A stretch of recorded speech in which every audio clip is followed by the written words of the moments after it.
जय सिया राम। सब सुख लहे तुम्हारी सरना, तुम रक्षक काहू को डरना। सब संभव हो जाता है हनुमान जी अगर कृपा कर दें तो। पिछली बार हमने चर्चा की थी कि हनुमान जी की शरण में जो हमेशा रहते हैं, किसी प्रकार किंतु परंतु की बात नहीं करते, कोई शिकायत नहीं करते, और एकमात्र शरणागति जब हनुमान जी की होती है तो एक समय ऐसा आता है कि हनुमान जी कृपा कर देते हैं और उसके बाद तमाम अब तक जो आपकी परेशानियां रही हैं, आपको आश्चर्य होता है ये जानकर कि अब जीवन में कितनी सुगमता आ गई है। आप पुरानी बातों को भूल जाते हैं, ये स्थिति आ जाती है। और साथ में हमने ये भी कहा था कि बहुत सारे लोग पूर्ण शरणागति इसलिए भी नहीं हो पाती क्योंकि उन्हें अन्य अन्य बातों पे भी भरोसा होता है। तो पहले तो ये आवश्यक है कि आप पुरुषार्थ के माध्यम से या अन्य माध्यमों से आप चाहते हैं किसी कार्य को साध लेना, तो ये करके देख लें, नहीं होता है उसके बाद हनुमान जी की शरणागति ले लें, तो ये शरणागति आपकी पक्की होगी। किसी प्रकार का कोई संशय, किसी प्रकार की कोई परेशानी आपके जीवन में नहीं आएगी, किंतु परंतु आपके जीवन से कम हो जाएगा, ये निकल जाएगा। इसके बाबत बहुत सारे लोगों ने अपने अनुभव लिख करके भेजे हैं और इन अनुभवों को पढ़ने के बाद हनुमान जी के प्रति जो विश्वास है और गहरा हो जाएगा। उसमें से कुछ कमेंट्स आए हैं जिसमें ये बताया गया है कि अगर हम हनुमान जी की पूजा करने की सोचते भर हैं तो ये समझ लीजिए कि हनुमान जी ने कृपा करनी शुरू कर दी है और आपके जीवन की कठिनाइयाँ बहुत जल्द अब दूर होने वाली हैं। संतों का मानना है कि आप हनुमान चालीसा पढ़ते हैं, ये हनुमान जी की ही कृपा है। नहीं तो बहुत सारे ऐसे लोग हैं, आप बात करके देख लीजिएगा अपने आसपास में, कि लोग हनुमान चालीसा भी नहीं पढ़ते। बहुत सारी परेशानियां उनके जीवन में होती है, कठिनाइयां होती हैं, लेकिन हनुमान चालीसा का पाठ तक नहीं करते। अगर आप हनुमान चालीसा पढ़ रहे हैं तो इसे समझ जाइए कि हनुमान जी की ही कृपा है। तो काफ़ी लोगों ने लिखा है कि जो लोग हनुमान चालीसा का पाठ करते हैं, आप समझ लीजिए कि हनुमान जी ने खुद ही आपको चुना है अपनी भक्ति के लिए, और लगातार आप भक्ति में लगे रहिए, परेशान न होइए, चिंता छोड़ दीजिए। तो एक समय आएगा कि सब चीज़ें आपके अनुकूल हो जाएगी, आपके अनुकूल बैठेंगी और आपकी तमाम परेशानियां दूर हो जाएंगी। बहुत सारे लोगों ने लिखा है कि उन्होंने 21 दिनों के अनुष्ठान का व्रत लिया, उन्होंने इस तरह का व्रत किया, अनुष्ठान किया, तुरंत तो बात नहीं बनी, लेकिन फिर पूजा करते रहे, लेकिन 2 महीने, 3 महीने, 6 महीने में। कुछ लोगों ने लिखा है कि साल भर के बाद भी उनके जीवन में अनुकूलता प्राप्त हुई, और जब अनुकूलता प्राप्त हुई तो तमाम प्रतिकूलताएं वे भूल गए। इस तरह की बातें लोगों ने लिखी हैं। साथ में बहुत सारी जिज्ञासाएं भी सामने आ गई हैं, जो हम कुछ जिज्ञासाओं को लेते हैं। और सबसे पहली जो जिज्ञासा है वो हम लेते हैं, हालांकि अक्सर कमेंट करते हैं, संजय चौहान जी हैं। इन्होंने एक प्रश्न पूछा है जो कि बहुत सारे लोगों का ये प्रश्न हो सकता है, लोगों के मन में इस तरह की बातें आती हैं, जिसमें हमने बताया था कि साधना के फलीभूत होने के लिए एक गुरु का होना आवश्यक है। लेकिन कलयुग में हम गुरु कहाँ ढूंढें, कौन मिलेगा सच्चा गुरु, सदगुरु? इसलिए बहुत ये अच्छा है कि आप हनुमान जी को ही गुरु बना लें। और हनुमान जी को गुरु कैसे बनाएं, इसके लिए हमने कुछ विधि बताया था, और ये कहा था कि पहले गणेश जी की आप आराधना कर लीजिए और उसके बाद 11 माला जय जय जय हनुमान गोसाई कृपा करहु गुरुदेव की नाई करके आप जप कीजिए। इसी से संबंधित उन्होंने प्रश्न पूछा है कि जब हम हनुमान जी की शरण में हैं, अगर गणेश जी की पूजा पहले करें फिर शरण किस बात की? यानी कि हम जब हनुमान जी की शरणागति में हैं तो फिर हम गणेश जी की पूजा क्यों करें? बात बिल्कुल सही है। गोस्वामी तुलसीदास जी ने भी लिखा है कि और देवता चित्त न धरई, हनुमत से सर्व सुख करई। जब आपके भक्ति का स्तर ऐसा हो जाता है कि आपको हर जगह, हर शय में, हर तस्वीर में, हर मूर्त में हनुमान जी का दर्शन होने लगे, तब उसके बाद कोई आवश्यकता नहीं है अन्य देवी देवताओं की पूजा करने की। हनुमान जी में ही सारी शक्तियाँ समाहित हैं। विषय थोड़ा लंबा हो जाएगा, लेकिन संक्षेप में हम आपको बता दें कि वैसे भी आप हनुमान जी को देखिएगा तो हनुमान जी स्वयं रुद्र हैं और उनके ऋणी जो हैं भगवान राम हैं। कहते हैं कि हनुमान जी से उड़ेन नहीं हो सकते, यानी भगवान विष्णु। तो जो वैष्णव शक्तियाँ हैं वो समाहित हो गई हनुमान जी में, और माता सीता का आशीर्वाद प्राप्त है हनुमान जी को।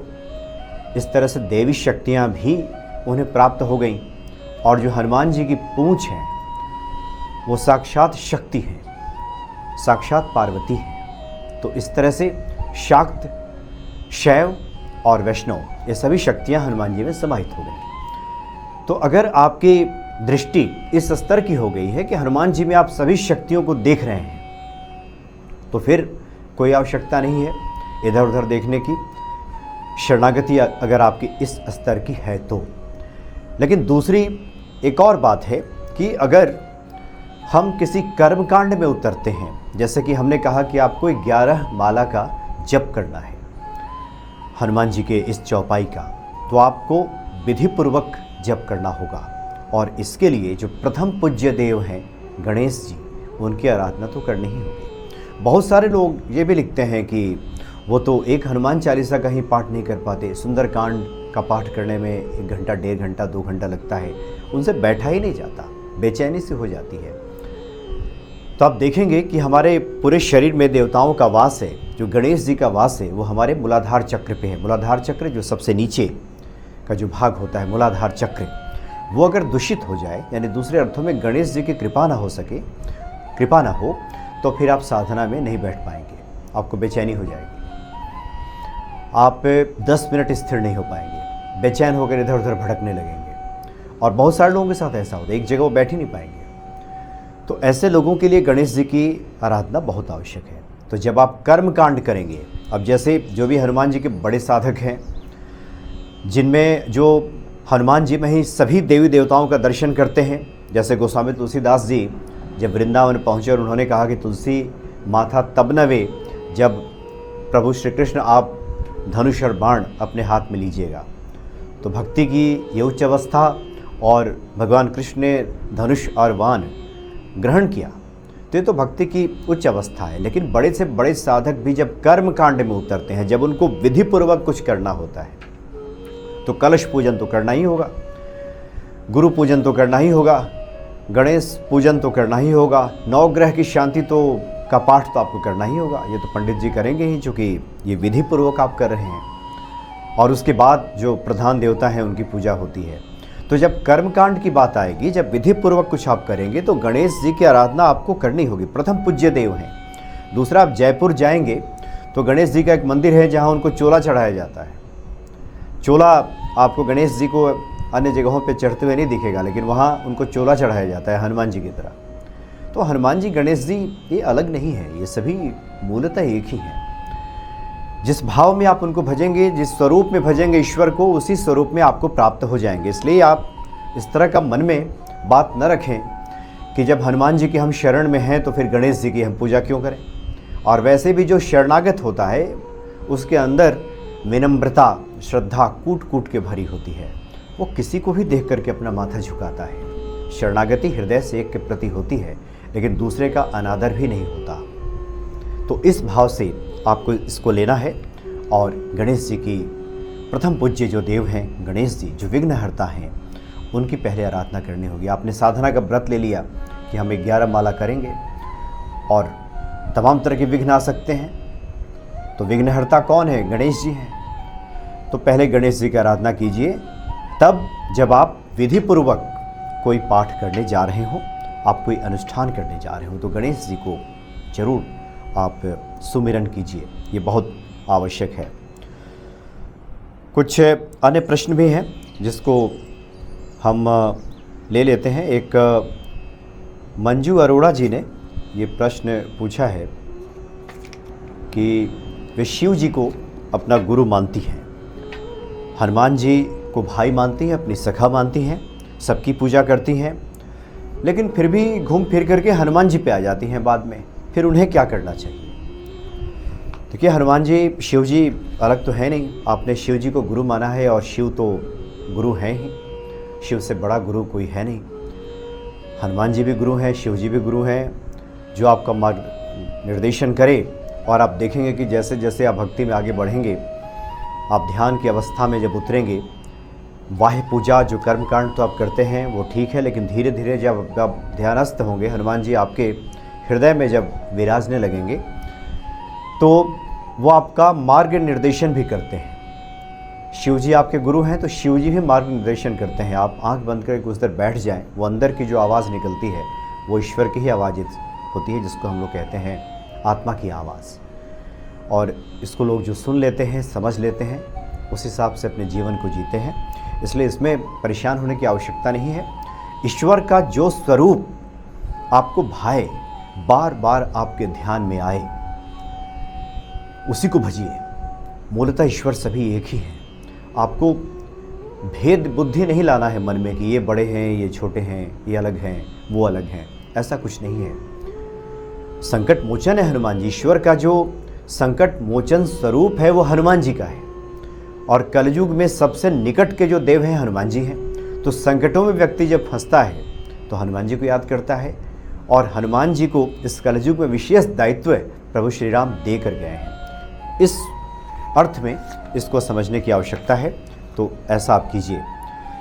संगीता स्वामी जी का एक प्रश्न है कि क्या रोज़ रामायण के पाठ हम कर सकते हैं? बिल्कुल कर सकते हैं, बल्कि संतों का मत तो ये है कि जब भी हम हनुमान चालीसा पढ़ें, हम कुछ पंक्तियाँ, कुछ चौपाइयाँ हनुमान जी को हनुमान चालीसा का भी सुनाएं तो बहुत अच्छा रहता है। आप शुरू कीजिए, रोज़ 4-4 चौपाई, 8-8 चौपाई, जितना आपके सामर्थ्य हो सुनाना शुरू कीजिए, बहुत अच्छा रहेगा।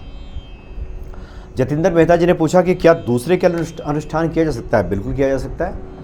उसमें पंडित जी उस व्यक्ति के नाम से संकल्प लेते हैं, और संकल्प लेकर के, या उस व्यक्ति के का कोई घर वाला है वो भी पूजा में बैठता है, वो भी संकल्प ले सकता है और उस अनुष्ठान को किया जा सकता है। तो कोई व्यक्ति जिसके लिए इस पूजा को करानी है वो कहीं सुदूर है, या उसकी ऐसी स्थिति नहीं है कि पूजा में वो बैठ सके, तो उसके जो स्वजन हैं वो भी संकल्प लेकर के पूजा करते हैं। कई बार तो दूर से भी हम पंडित जी से बात कर लेते हैं, तो वो भी संकल्प लेकर के उस पूजा अनुष्ठान को करा देते हैं। एक और प्रश्न है, और ये काफ़ी लोगों का प्रश्न है, इसलिए कि एक व्यक्ति का नाम हम इसमें नहीं ले रहे हैं, कि अगर कोई हनुमान जी को बेटा या भाई बनाकर पूजा करता है तो फिर गुरु कैसे बनाए, या गुरु बना सकता है क्या? जैसे गोस्वामी जी ने लिखा है कि कृपा करो गुरुदेव की नाई।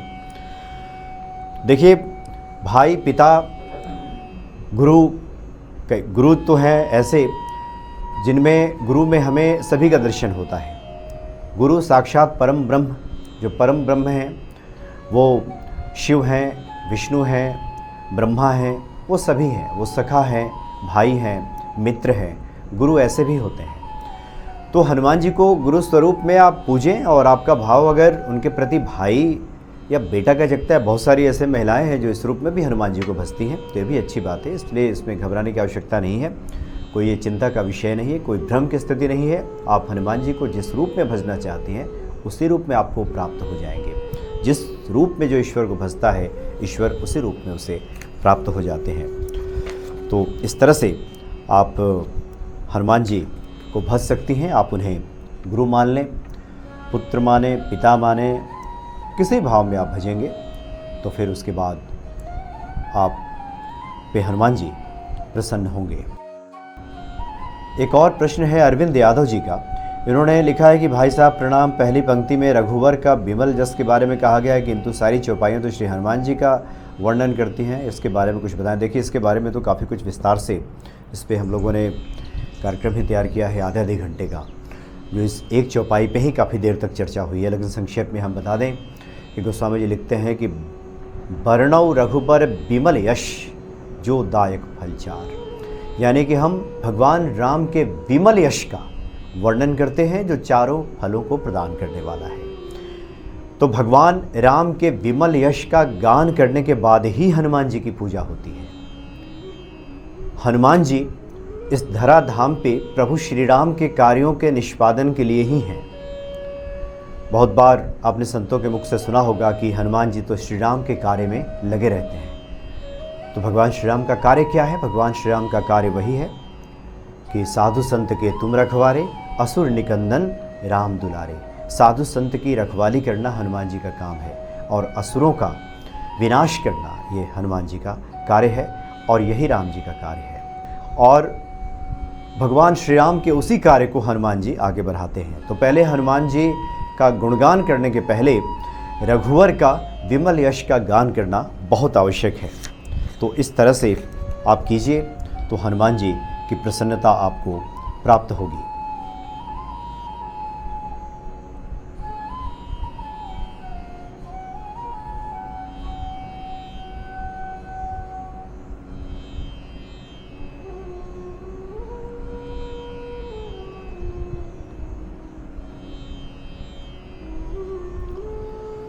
एक और प्रश्न है नीरज कश्यप जी का, और कुछ इसी से मिलता जुलता प्रश्न है।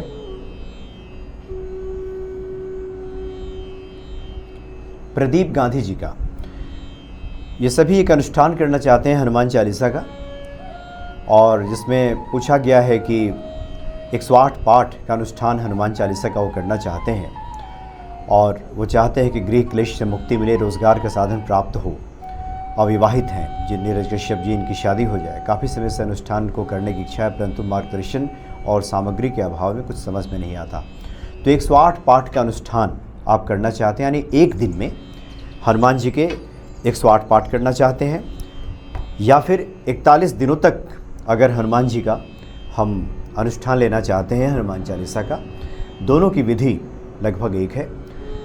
बेहतर ये होता है कि आप शुक्ल पक्ष के मंगलवार का चयन करें और सुबह स्नान आदि क्रिया से निवृत्त हो जाएं और हनुमान जी के सामने आप बैठ जाएं, और उसके पहले हनुमान जी के पूजन की कुछ सामग्री आप अपने घर में जुटा लें।